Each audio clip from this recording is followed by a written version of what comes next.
प्रेतों का भोजन। दोस्तों, आज हम आपको इस वीडियो में ऐसे घरेलू कामों को बताएंगे जो सब प्रेत योनि को जाता है, जैसे भोजन करना, उठना, बैठना आदि।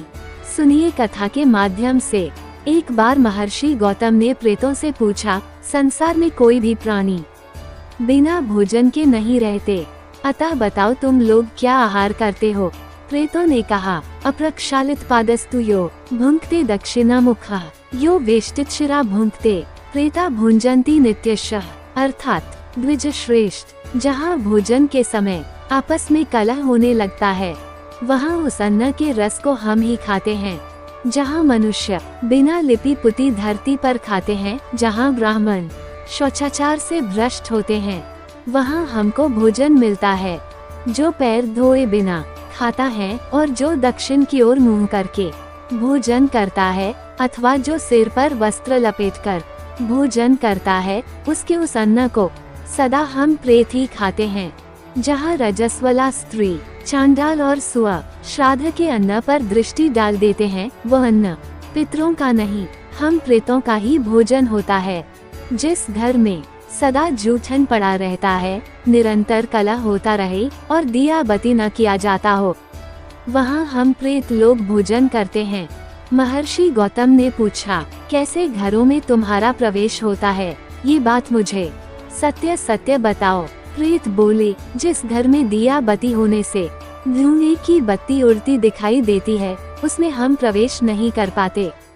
जिस घर में प्रातः काल की वेला में रसोई लग जाता है तथा वेद मंत्रों की ध्वनि होती रहती है, वहाँ की किसी भी वस्तु पर हमारा अधिकार नहीं होता। गौतम ने पूछा, किस कर्म के परिणाम में मनुष्य प्रेत भाव को प्राप्त होता है। प्रेत बोले, जो धरोहर हड़प लेते हैं, झूठे मुंह यात्रा करते हैं, गाय और ब्राह्मण की हत्या करने वाले हैं, वे प्रेत योनि को प्राप्त होते हैं। चुगली करने वाले, झूठी गवाही देने वाले, न्याय के पक्ष में नहीं रहने वाले, वे मरने पर प्रेत होते हैं। सूर्य की ओर मुंह करके थूक खकार और मल मूत्र का त्याग करते हैं, वे प्रेत शरीर प्राप्त करके दीर्घ काल तक उसी में स्थित रहते हैं। गौ, ब्राह्मण तथा रोगी को जब कुछ दिया जाता हो, उस समय जो न देने की सलाह देते हैं, वे भी प्रेत ही होते हैं। विप्रवर, जो अमावस्या की तिथि में हल में बैलों को जोतता है, वह मनुष्य प्रेत बनता है। जो विश्वासघाती, ब्रह्महत्यारा, स्त्रीवध करने वाला, गोघाती, गुरुघाती और पितृहत्या करने वाला है, वह मनुष्य भी प्रेत होता है।